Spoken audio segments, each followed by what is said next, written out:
Okay, welcome back to Scale Mutator helper videos. So in this video, I'm going to talk about the scramble method here. So um, if we look down in the code at the scramble method, the idea is that you randomly scramble the elements in the array. So one thing to notice is you are going to make a new array.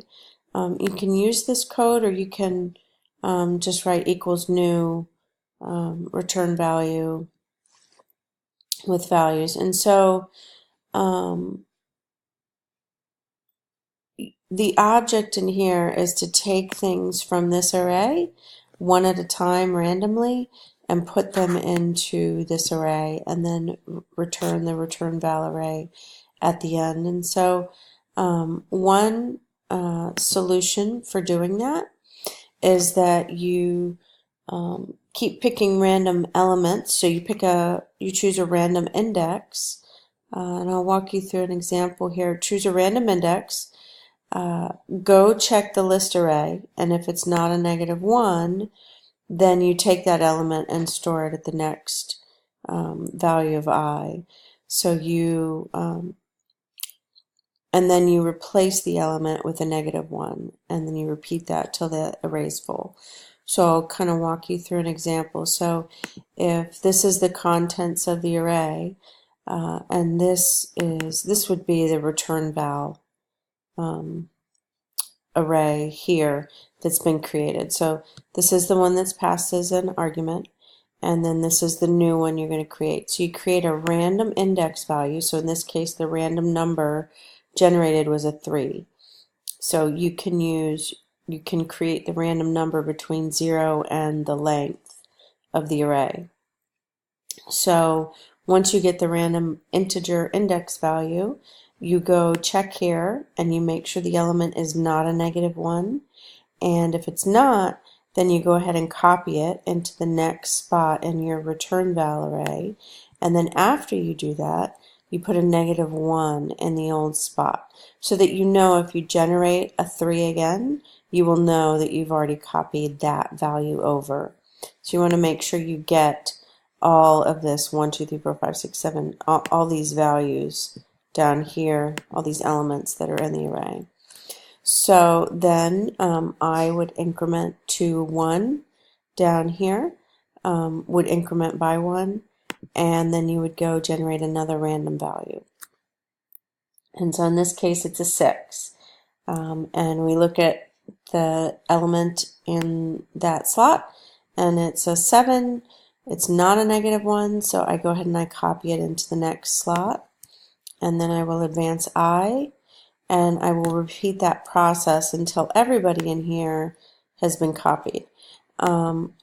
So I think I'll do one more. So here the 0 got generated, and so it copies the 1 into the next slot in the new array, and it puts again a -1 in there, and then comes back around after it increments I. This time the random number generator generated a 7. It copies the element, which is an 8, into the new array, and then it goes on from there. So one thing that you didn't see here that is highly likely impossible is that the next random number generated could be a 6. And if that's the index that's generated, you look at the element and you know, because it's a -1, that's your indicator that you've already copied what used to be there into the new array. So you would just skip that random number generation. So this would be, this down here could be one for loop, and or could be a loop. And you want to make sure, even though you increment I, you want to make sure that you get a new random value to copy over before you increment I further. So in other words, if I generated a 6 with R, this has a -1, I need to generate another R. Like maybe I would get 4, and I would take the 5 and copy the 5 into here, and then I'd want to increment I. So in the example I was giving before, it was very much generate R, put the thing in I, increment I, generate R, put the thing in I. But you, again, need to realize that you may generate a random value that's already been generated, and you don't want to copy a -1 into the array. So with a lot of these, I already mentioned that you'll be making a new array, but you're going to want multiple variables keeping track of these two indices. And just think about it carefully.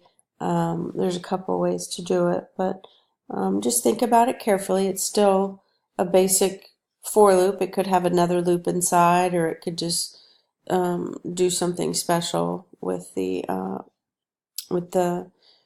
if the random value has a -1 in there, it could do something with I to, or you could change it to a while loop and make sure you ask the question that before you increment I, or before you go to copy the value from R. So just think carefully about the steps for that, and good luck, happy coding.